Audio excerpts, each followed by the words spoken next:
Okay, listen up. We're going to talk about something you won't hear on the mainstream news. They're not talking about it, but in some very specific circles, they are. There are whispers about a plan, a massive shift that could change everything about the money in your pocket. Insider, the fury revolves around a codename Project 2026, and the idea is that a financial reset is already in motion. We're not talking about a small correction. We're talking about maybe the biggest change since we left the gold standard. We're going to break down exactly what that means. Whoa, hold on. A secret agreement? The Mar-a-Lago Accord? That sounds like something out of a spy movie, not an economic policy. Is this for real?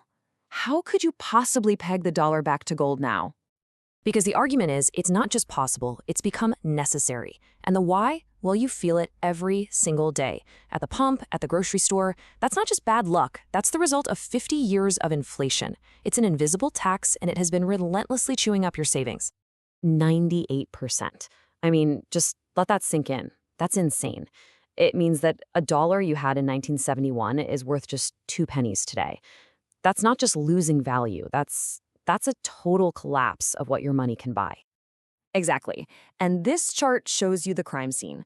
The money printers have been on overdrive for decades. According to this theory, the only way to shut them off, the only way to really kill inflation for good, is to chain the dollar to something they can't print: gold. It would force prices to stabilize and protect whatever savings you have left.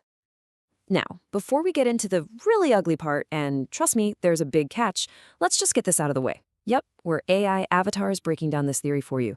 But the human boss who runs this channel, he reads every single one of your comments and wants to know what you think. So let's get back to it. Okay, fine. But that's exactly my question. If this is some magic fix that saves everybody's money, why is it a big secret? Why isn't every politician screaming about it? There's got to be a catch. There's always a catch. What are they not telling us? Because the catch is the cost, and it's devastating. The entire financial system, I'm talking Wall Street, the big banks, they're addicts, and their drug of choice is cheap, easy, printed money. If you cut off the supply, the addict goes into withdrawal.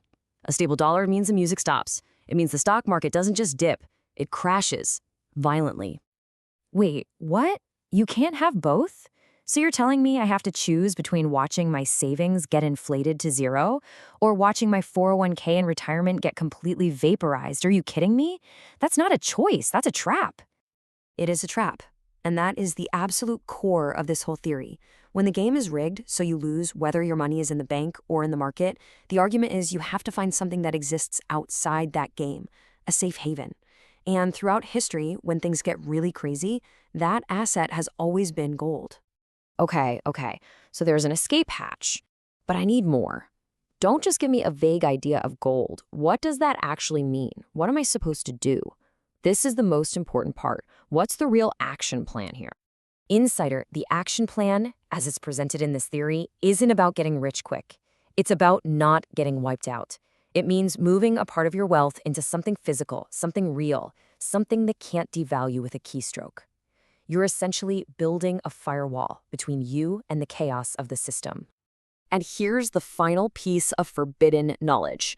The theory suggests it won't be a full 100% return to the gold standard. That would be too much of a shock. The idea floating around is a partial peg. Maybe they back just 20% of the currency with gold. It's enough to send a signal of strength and restore confidence without blowing up the whole economy overnight. But for a 20% peg to work with the amount of dollars out there, they'd have to reprice the gold on the official books. They'd have to mark it way, way up. And the number that's being whispered, the price needed to make the math work, is $5,000 an ounce. 5,000. Wow. Okay, so this theory lays it all out for you. The problem, the trap, the way out, and a potential price target. So I guess it all comes down to one final question for every single person listening to this. Are you holding any?